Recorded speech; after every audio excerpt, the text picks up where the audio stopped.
Apa kabar pemirsa? Bertemu lagi bersama saya Medi Nugroho dalam Warta Parlamentaria. Kami sudah menyiapkan beragam informasi seputar kinerja dan kegiatan anggota DPR RI. Inilah Warta Parlamentaria selengkapnya.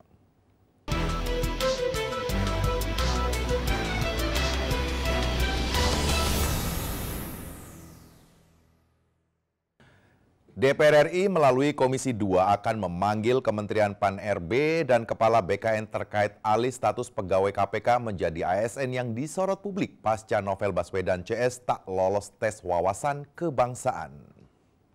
Ditemui di Gedung Nusantara Komplek Parlemen belum lama ini, Ketua Komisi 2 DPR RI Ahmad Dahlan Kurnia mengatakan, Komisi 2 akan segera memanggil Menpan RB dan Kepala Badan Kepegawaian Nasional untuk memperjelas perihal nasib 75 pegawai KPK yang tak lolos tes wawasan kebangsaan. Besok kami hari Senin Komisi 2 akan mengundang Menpan RB dan Kepala BKN untuk meminta keterangan atau penjelasan lebih lanjut. Karena kan kita harus tahu persis dulu prosesnya itu seperti apa, ya kan? Apakah memang tim seleksi yang dibentuk itu melibatkan Kementerian Pan-RB atau BKN gitu. Sementara itu, Wakil Ketua Komisi 2 DPR RI Samsu Rizal mengatakan, Menpan RB dan Kepala BKN harus dapat menjelaskan sebesar apa pengaruhnya tes wawasan kebangsaan terhadap keberlangsungan karir ke-75 pegawai KPK yang tidak lolos tes tersebut.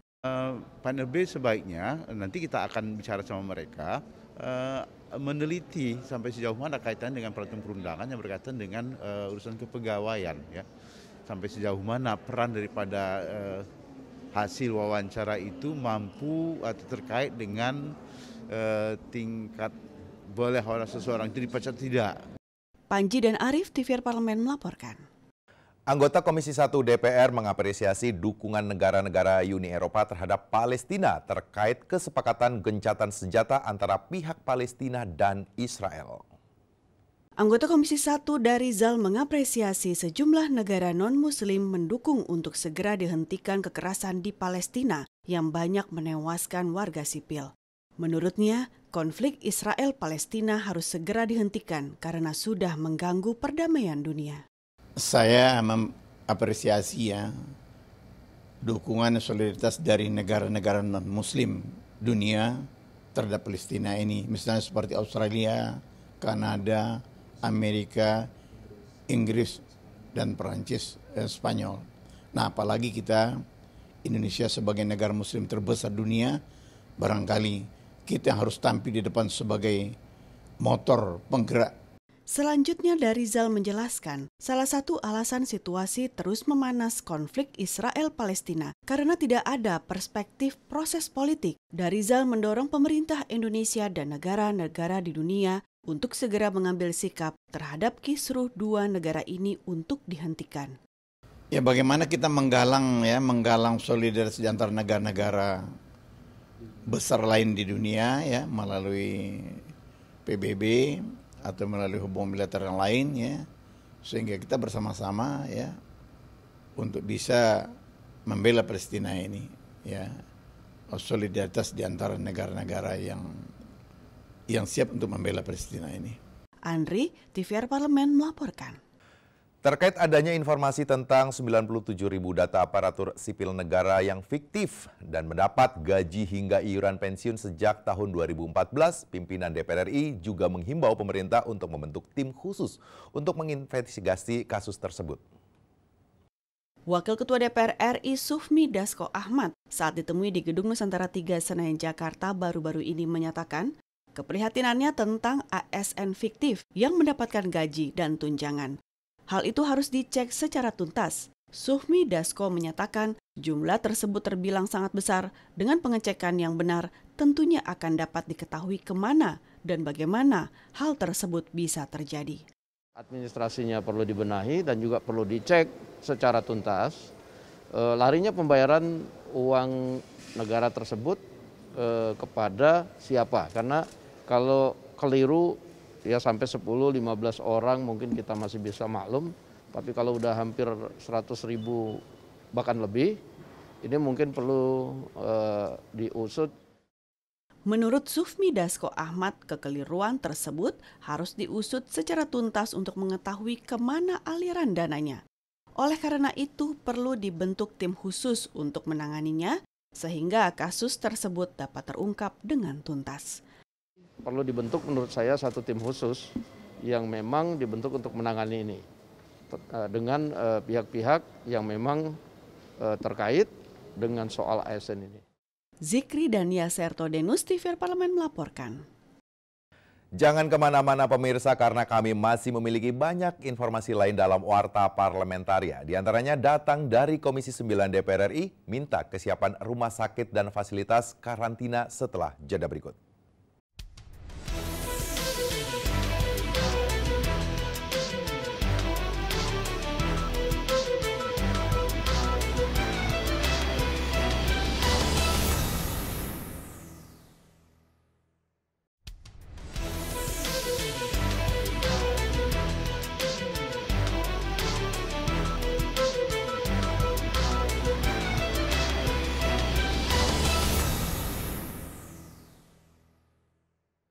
Komisi 9 DPR RI meminta pemerintah daerah dan rumah sakit segera mengantisipasi perkembangan pandemi COVID-19 pasca periode libur Idul Fitri karena dampak akibat meningkatnya mobilitas masyarakat.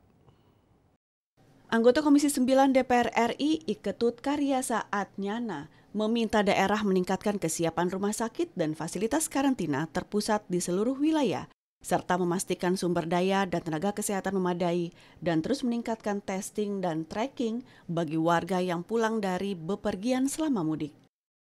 Pertama adalah tracing dan tracking itu harus selalu dilakukan dengan ketat, kan begitu.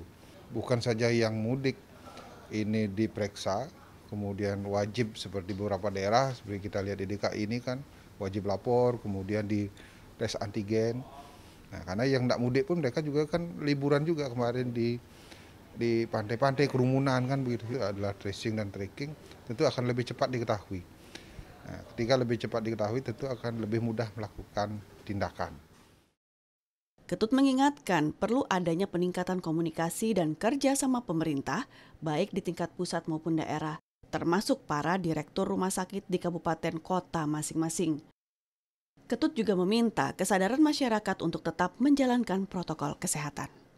Memang ini kan tugas kita semua, tugas pemerintah, tugas para tokoh-tokoh, para ulama, tokoh-tokoh masyarakat kan gitu, memberikan penjelasan kepada masyarakat bahwa COVID ini adalah penyakit yang sangat berbahaya sekali. Diperlukan kesiagaan dalam menghadapi pandemi ini, sehingga kondisi apapun tetap dapat dikendalikan. Ini merupakan kunci dalam merespon perubahan secara cepat.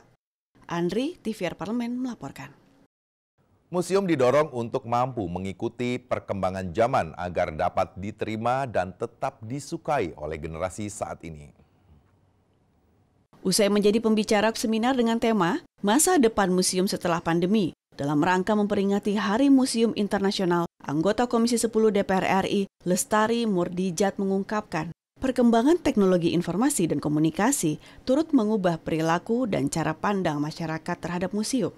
Untuk itu, ia berharap SDM di permusiuman mampu mengadaptasi. Hal ini dirasa perlu agar masyarakat khususnya generasi muda tetap tertarik dan senang berkunjung ke museum-museum yang ada di Indonesia.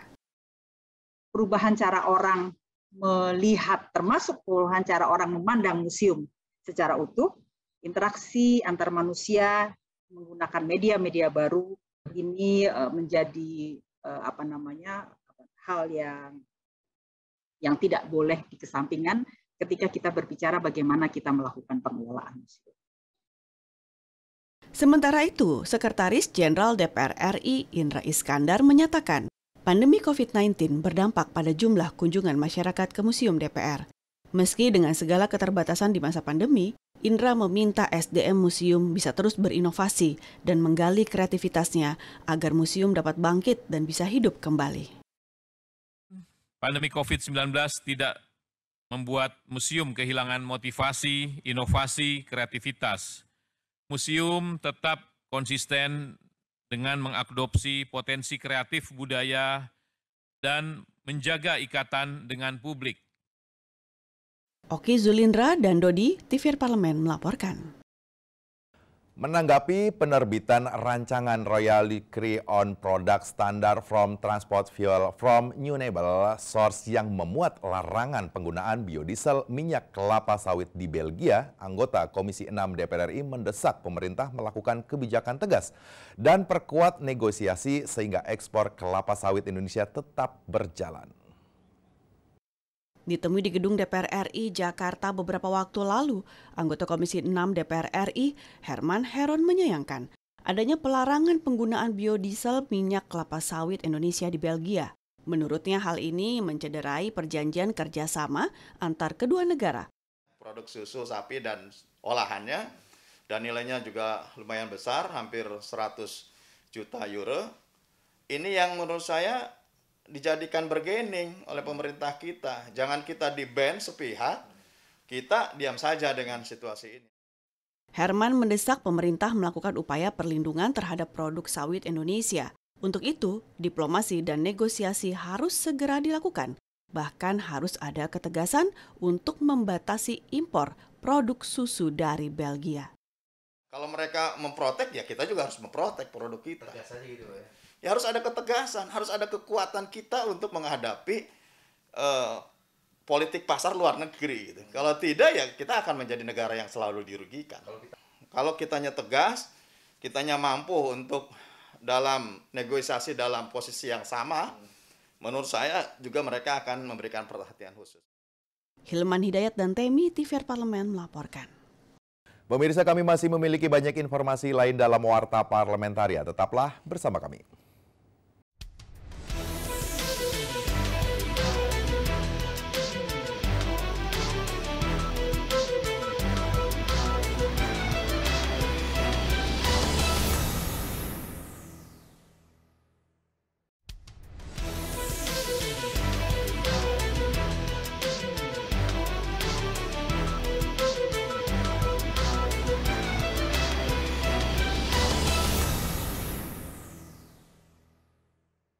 Komisi 1 DPR RI akhirnya menetapkan 5 nama calon anggota Dewan Pengawas LPP RRI periode 2021-2026 melalui mekanisme musyawarah mufakat. Usai proses uji kelayakan dan kepatutan atau fit and proper test, Ketua Komisi 1 DPR RI Mutia Fiada Hafid mengungkapkan uji kelayakan dan kepatutan dilaksanakan selama 2 hari. Dari 13 calon, Komisi 1 kemudian menetapkan 5 calon anggota Dewas. Mutia Hafid menyampaikan, untuk pertama kalinya Komisi 1 DPR RI mencapai musyawarah mufakat. Dan hari ini Kamis 20 Mei 2021, Komisi 1 untuk pertama kalinya telah berhasil mencapai musyawarah mufakat terhadap calon anggota Dewas LPP RRI periode 2021-2026 yang dipilih oleh Komisi 1 untuk diajukan kepada Presiden untuk ditetapkan menjadi anggota Dewas LPP RRI periode 2021-2026. Mutia menambahkan pada proses fit and proper test terjadi diskusi mendalam untuk menentukan 5 nama calon anggota Dewas dan 5 cadangan anggota Dewas. Adapun faktor yang dinilai diantaranya kompetensi wawasan kebangsaan serta memperhatikan unsur keterwakilan perempuan. Demikian mungkin penjelasan kami, suasana yang terjadi tadi dengan kekeluargaan dan kemudian ke-9 fraksi secara bulat meskipun tentu karena calon-calon yang diajukan bagus, hampir semuanya bagus dan memiliki kompetensi dan integritas. Nur Fuad dan Bari, TVR Parlemen melaporkan. Dalam rangka meningkatkan akreditasi perpustakaan, DPR RI melakukan berbagai inovasi untuk memberikan pelayanan yang maksimal. Ditemui usai menghadiri sharing session dengan tema Akreditasi A, Kenapa Tidak? Yang diselenggarakan Perpustakaan DPR RI secara virtual. Kepala Biro Protokol Sekretariat Jenderal DPR RI Suratna menyampaikan, seminar bertujuan untuk meningkatkan kinerja perpustakaan DPR RI dengan menyerap masukan dari pustakawan luar. Sebab Suratna menilai pelayanan perpustakaan DPR RI harus mendapatkan perhatian serius di samping meningkatkan capacity building sumber daya manusia. Kan kalau dulu lama, sekarang sudah kita redesign dari tata ruang penataan perpustakaan, dan juga kita telah menghimpun banyak sumber kegiatan-kegiatan yang bisa mendukung informasi bagi anggota Dewan melalui perpustakaan DPR. Suratna mengatakan, para tenaga ahli DPR RI dapat memanfaatkan sumber informasi yang tersedia di perpustakaan DPR RI melalui buku serta riset, baik yang bersumber dari DPR RI maupun dari lembaga di luar DPR RI. Harapannya, perpustakaan DPR RI dapat membantu DPR RI menjalankan fungsi legislasi dan mengawasi berbagai kebijakan yang disusun oleh pemerintah. Yang baru sekarang adalah DPR Library.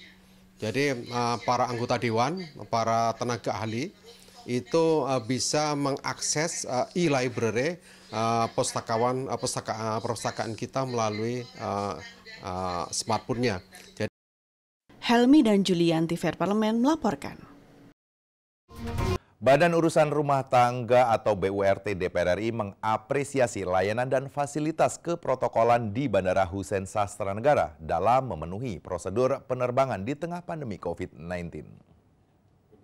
Ditemui saat kunjungan kerja spesifik Badan Urusan Rumah Tangga DPR RI ke Kota Bandung, Jawa Barat, Ketua BURT DPR RI Agung Budi Santoso mengatakan, fasilitas layanan Joumpa yang merupakan program dari Angkasa Pura di berbagai bandara, khususnya di Bandara Hussein Sastra Negara, berjalan cukup efektif dan membantu para anggota Dewan dan masyarakat umum dalam menikmati kemudahan layanan bandara yang nyaman, aman, dan ramah. Joumpa tidak hanya melayani anggota DPR dalam kegiatan kunjungan rombongan, tapi juga harus bisa melayani dalam kunjungan perseorangan-perseorangan atau pribadi-pribadi. Karena anggota Dewan juga yang dapilnya jauh-jauh tentunya juga menggunakan fasilitas bandara untuk ke dapil atau kembali dari dapil. Sementara itu, Wakil Ketua BURT DPR RI Novita Wijayanti mengatakan, fasilitas dan pelayanan bandara harus tetap maksimal di tengah situasi pandemi. Novita menegaskan, penggunaan alat rapid test di bandara harus jadi fokus evaluasi bagi Kementerian Perhubungan untuk mencegah terjadinya kasus penggunaan alat rapid test bekas dan penyelewengan dari para petugas di lapangan.